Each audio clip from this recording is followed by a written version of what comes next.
안녕하십니까. 김천대학교 도서관입니다. 2022학년도 논문 작성을 위한 인용 및 참고 문헌 작성 교육 시작하도록 하겠습니다. 이번 회차에서는 여러분들이 논문을 작성하시거나 과제를 수행하실 시에 쓰게 될 참고 문헌 작성에 대하여 알아보도록 하겠습니다. 본 프로의 목적은 우선 여러분들에게 참고 문헌과 인용의 개념을 이해시키는 데 있습니다. 사실 다들 참고 문헌을 지금까지 작성해 보셨겠지만 그 의미에 대해서 생각해 보시지 않고 관성적으로 작성하고 계신 분들도 분명히 계실 겁니다. 이런 분들께서는 본 프로그램을 기해서 참고 문헌과 인용의 의미에 대해서 생각해 보시는 기회를 가지시면 좋을 것 같습니다. 두 번째 목적은 참고 문헌을 보다 수월하게 작성하는 방법을 알려드리기 위해서입니다. 참고 문헌을 작성하실 때 일일이 여러분들이 직접 타이핑하시거나 부분을 복사해서 붙여넣는 번거로움을 겪으시거나 하실 텐데 사실 굳이 그렇게 하실 필요는 없습니다. 대량의 논문이나 책의 참고 문헌을 단 한 번의 클릭으로 자동 생성하는 게 가능하기 때문입니다. 다음으로는 목차입니다. 먼저 첫 번째 영상, 그러니까 본 영상에서는 참고문과 인용의 개념에 대해서 알아보도록 하고 다음 영상에서는 어떻게 자동화된 방식으로 참고문을 작성하는지에 대해서 알아보도록 하겠습니다. 그럼 참고문과 인용의 개념에 대해서 살펴보도록 하겠습니다. 대학원생 여러분들이라면 인용이 무엇이고 참고문이 무엇인지에 대해 대략적으로 알고 계실 거라고 생각합니다. 서지상을 각주나 챕터, 권의 말미에 적어 놓는 것이 참고문헌이고 참고문헌을 작성하는 것은 글쓴이가 해당 문헌을 인용했기 때문입니다. 그럼 인용은 대체 무엇일까요? 인용이란 남의 말이나 글을 자신의 말이나 글 속에 끌어쓰는 행위입니다. 그럼 인용을 왜 하는 걸까요? 당연하다면 당연하지만 여러분들의 주장의 근거로 사용되는 모든 사실을 직접 조사하고 확인은 힘듭니다. 그렇기에 첫 번째로 인용의 목적은 여러분들의 글에 필요한 사실의 보충을 위해서 필요합니다. 두 번째로 일반화된 명제, 그러니까 모든 A는 B다 같은 형태의 명제나 혹은 당위적인 이야기, 그러니까 C는 올바르다 같은 이야기를 여러분들이 하더라도 그 말이 대단히 상식적인 수준의 이야기가 아니라면 받아들여지지 않을 겁니다. 당연하지만 저런 류의 명제는 사실 확인이 극히 어렵기 때문에 적어도 그걸 확인할 수 있는 능력이나 경험이 있는 사람이 있을 때 겨우 받아들여지게 됩니다. 즉 권위가 필요한 것입니다. 인용은 그러한 권위를 가져오기 위해서도 필요합니다. 세 번째로는 자신의 글에서 인용될 일반화된 명제를 권위자가 하지는 않았다 하더라도 여러 사람들이 그 명제를 지지하는 이야기를 했다면 자신이 일반화된 명제를 말하는데 발생하는 부담과 책임이 감소하게 됩니다. 인용에는 그 외에도 다른 이유들도 여럿이 있을 수 있겠지만 이에 대해서는 뒤에서 좀 더 살펴보도록 하겠습니다. 그렇다면 인용한 것을 참고 문헌으로는 왜 표현하는 것일까요? 참고 문헌을 쓰는 이유는 첫 번째로 표절의 방지를 위해서입니다. 인용문의 출처를 밝히지 않는다면 그 모든 조사와 연구는 오로지 자신의 것처럼 되게 되고 이때 여러분들이 TV에서 흔히 보시게 될 논문 표절 시비에 걸리게 됩니다. 두 번째로는 참고 문헌을 인용했을 때 그 인용이 사실인지 아닌지 확인할 수 있게 하는 접근점을 마련해 주기 위해서입니다. 당연한 거지만 자신의 논거를 맞게 하기 위해 일부러 조작하여 인용하거나 아예 없는 문헌을 지원해서 인용할 수도 있습니다. 그렇기에 해당 문헌을 심사하는 심사자나 독자 입장에서는 최소한 그 논문의 중요한 뼈대를 이루는 인용의 진위 여부를 확인할 필요가 있고 그 인용의 출처에 접근할 수 있도록 한 조치, 즉 참고 문헌의 작성이 필요한 것입니다. 그럼 인용은 어떠한 상황에서 사용될까요? 얼핏 여러분들이 논문을 쓸 때나 과제를 할 때 사용될 것이라고 생각하실 테지만 사실 인용은 그뿐만 아니라 여러 분야에서 사용됩니다. 앞서 얘기한 대로 이제 인용은 여러분들이 쓰실 과제나 논문을 포함한 학술 활동이나 학습 활동에 일단 우선적으로 사용될 것입니다. 두 번째로는 종교 활동에도 인용은 빈번하게 사용됩니다. 가령 목사님이나 시부님, 스님의 설교라는 건 경전의 인용과 해석이 근간을 이루게 됩니다. 특정 종교의 성직자가 경전을 벗어난 이야기를 하거나 오인용을 범한다면 그게 이단이고 싸위가 될 것입니다. 그렇듯 종교활동의 근간 역시 이러한 인용을 통해 이루어진다고 할 수 있습니다. 세 번째로는 법원의 공판에서도 인용은 핵심적입니다. 먼저 판결이란 우선은 법조문의 인용을 통해 이루어지며 두 번째로는 사례가 유사한 판례의 인용에 따르게 됩니다. 네 번째로는 우리의 일상적인 업무와 생활에서 인용을 하기 마련입니다. 당장 공문서 작성에서 그 공문의 근거 서류나 법령, 규정을 인용하게 됩니다. 우리 생활에서는 또 어떻습니까? 여러분들은 유명 정치인이나 셀럽의 말을 인용하여 상대를 즐겁게 해주기도 하고 이런저런 논쟁을 벌이기도 합니다. 만약 여러분들이 친구에게 복잡한 정치 현안에 대한 주장을 할 때 그것이 유명 정치인의 말과 글을 인용하지 않고 여러분 자기 생각만을 그대로 주장하게 된다면 여러분의 친구는 여러분의 말을 그다지 귀담아 듣지는 않을 것입니다. 이렇듯 인용은 단순히 학술적인 활동에서만 사용되는 것이 아니라 우리의 생활 전반에 녹아 있습니다. 물론 여기서는 그런 인용 일반에 대해서 이야기하지는 않을 거고요. 포인트는 어디까지나 여러분들의 연구 및 학과 관련된 학술적 인용에 대한 것만을 주로 다루도록 하겠습니다. 학술적인 활동, 즉 논문을 쓸 때 우리는 늘 인용을 하게 됩니다. 그런데 우리가 인용을 하는 이유가, 즉 논문 쓸 때 인용을 하는 이유가 단일하지는 않습니다. 먼저 작성하고자 하는 주제, 선행 연구들을 인용하게 됩니다. 이러한 인용 행위는 필자의 입장에서 해당 주제의 시작부터 지금까지 진행 상황을 개관함으로써 미진한 부분과 방향, 현재 주요 쟁점 등을 파악하여 유의미하고 학계에 기여할 수 있는 연구를 수행하기 위함이며 동시에 이를 선행 연구란 단락으로 인용하여 표현하게 되는 것입니다. 독자의 입장에서는 대체 이 사람이 왜 이 연구를 하려는 걸까를 선행 연구들의 나열과 설명을 통해 비로소 파악할 수 있게 됩니다. 둘째로 우리는 개념과 정의를 스스로 정하기보다는 다른 문헌에서 가져오게 됩니다. 만약 논문에서 사용되는 학술적 용어들이 필자의 직관이나 경험에 의해 재단되어 사용된다면 어떻게 될까요? 운이 나쁘다면 다른 논문들이 사용하는 용어들과 전혀 다른 용어들을 사용하는 나쁜 의미로 돌출된 논문이 되어 읽히지도 않고 인용되지도 않을 것입니다. 그렇게 용어의 표준화를 위해서 우리는 개념과 정의를 공신력 있는 책이나 논문에서 인용하기 마련입니다. 세 번째로는 방법의 모방을 위해서 인용됩니다.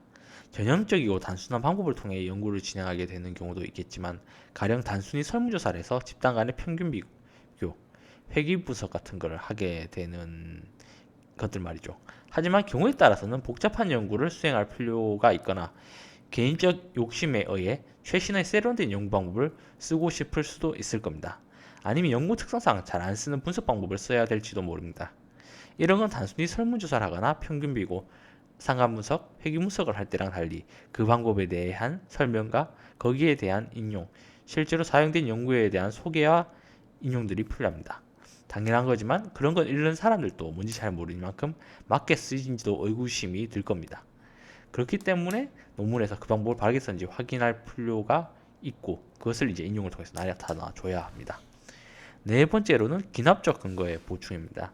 이 부분 앞서도 봤는데 사실 우리가 모든 사실을 다 조사할 수는 없기에 표본을 선정해서 연구 분석을 하여 결과를 제시할 수밖에 없습니다. 그런데 이러한 표본에 따른 결론을 일반화된 명제로 나아가기는 늘 부족합니다. 그래서 이를 일반화하여 말하기 위해서는 유사한 연구의 사례들을 인용하여 내 연구의 결론을 지지해 줄 필요가 있는 것입니다. 다섯 번째로 논문을 쓰기 위해 특정 이론이나 모델을 차용하여 연구 설계를 하는 경우가 있습니다. 이러한 인용, 즉 특정 이론이나 모델에 대한 인용은 연구의 핵심 재료로서의 역할을 하게 됩니다. 여섯 번째로 모든 연구가 그런 건 아니지만 경우에 따라서는 인용 자체가 주가 될 수밖에 없는 연구들도 있습니다. 가령 최근 연구 동향에 대한 리뷰 연구나 혹은 특정 인물의 사상을 연구하는 철학이나 경전의 연구가 주가 되는 신학 등은 연구 자체가 인용이 주가 되어 인용을 시작해서 인용으로 끝날 수밖에 없을 것입니다. 이런 연구들은 인용이 논문의 가장 핵심적인 부분이 될 것입니다. 일곱 번째로는 비슷하지만 다른 연구나 이론에 대한 반박과 비판을 하기 위하여 인용을 하는 경우도 있을 수 있습니다. 이 경우는 그러한 인용이 연구의 핵심을 차지하기 때문에 하지만 내용에 따라서는 그게 연구의 전부일 수도 있고 또 시작점일 수도 있습니다. 그 외에 여러 가지 목적으로 인용을 할 수가 있을 겁니다. 가령 단순히 표현을 다른 글에서 가져온다든지 하는 것들도 분명히 인용을 통해서 이루어질 것입니다. 이처럼 우리는 논문을 쓸 때 인용을 다양한 이유로 할 수밖에 없으며 논문을 쓴 이상 인용으로부터 자유로울 수는 없습니다.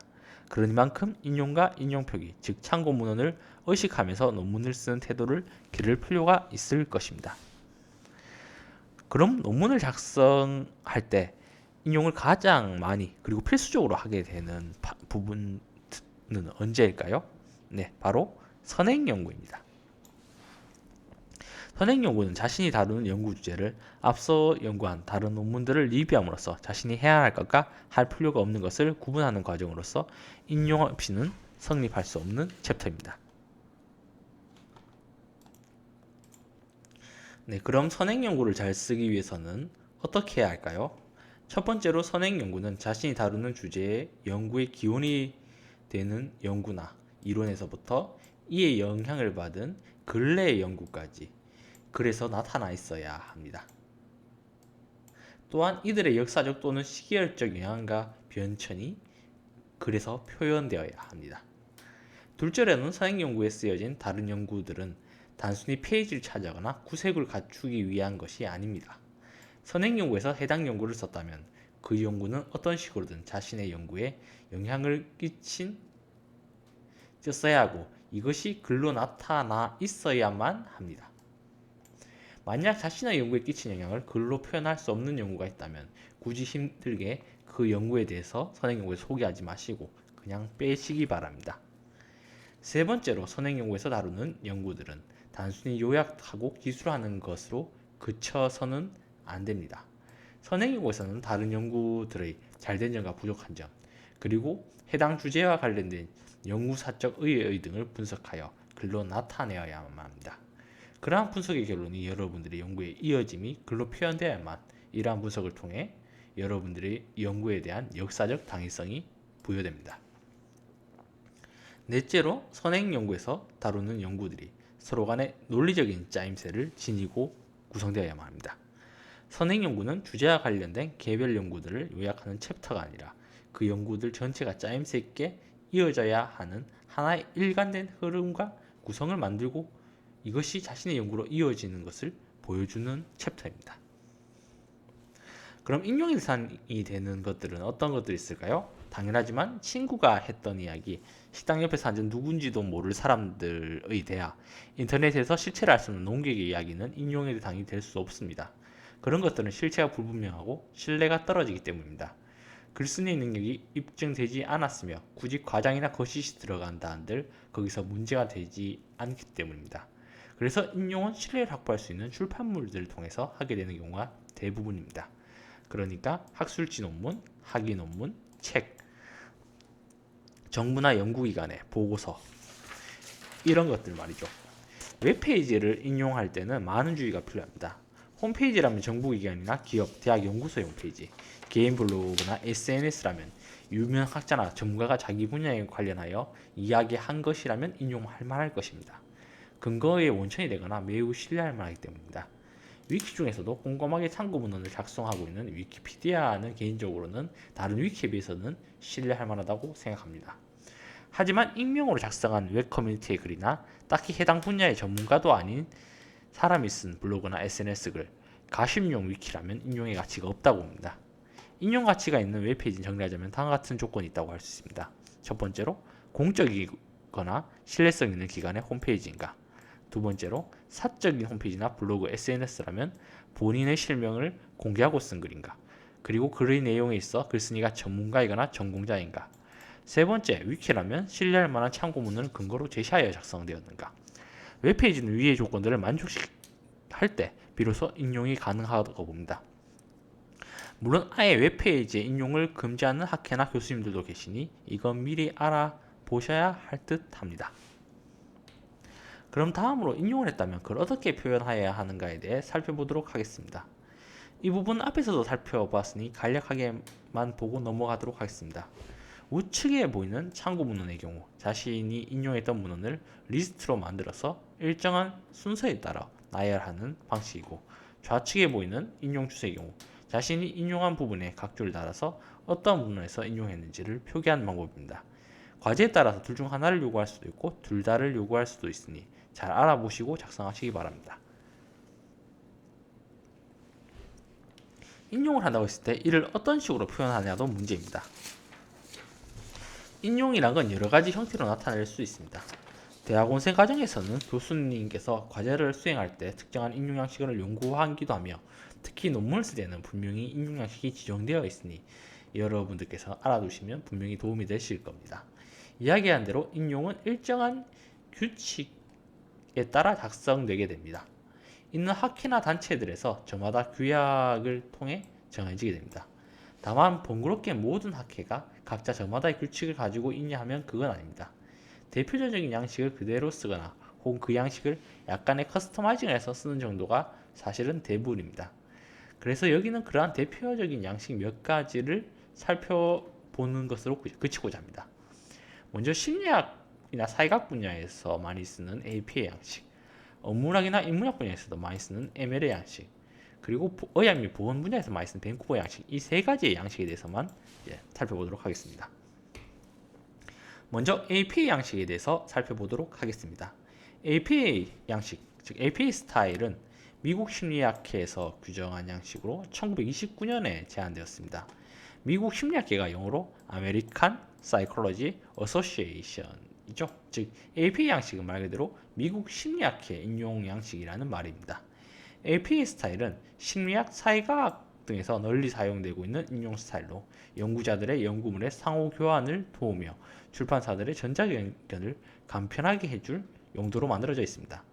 인용 양식은 그 출판물의 종류에 따라 다르긴 한데 APA 양식이라면 공통된 특징이 있습니다. 제일 먼저 저자가 나타날 거고요. 그 다음에 갈로 쳐서 연도가 나타날 거고, 그 다음에 제목이 나타날 겁니다. 이것만 보면 이제 이게 어느 양식인지, APA 양식이라는 것을 대충 짐작하실 수 있을 겁니다. 다음으로는 MLA 양식에 대해서 살펴보도록 하겠습니다. MLA 양식, 즉 MLA 스타일은 현대 언어학회에서 1951년에 제안된 스타일입니다. 현대 언어학회가 영어로 Modern Language Association, 즉 MLA 양식도 APA 양식처럼 이제 현대 언어학회 양식이라는 말이 될 겁니다. MLA 스타일은 인문학 분야에서 널리 사용되고 있는 양식인데 그 외 교양 잡지나 간행물 등에서도 사용되고 있습니다. APA 스타일과 마찬가지로 출판물의 형식에 따라 세부적인 스타일은 바뀌지만 MLA 양식만의 공통된 특징이 또 나타나 있습니다. 먼저 저자가 나타나고 이제 제목이 나타나고 이제 출판 기관명, 즉 출판사나 이제 그것을 발부한 대학들이 나타나고 그리고 마지막에 이제 연도나 페이지가 온다는 게 이제 특징입니다. 끝으로 밴쿠버 양식에 대해서 알아보도록 하겠습니다.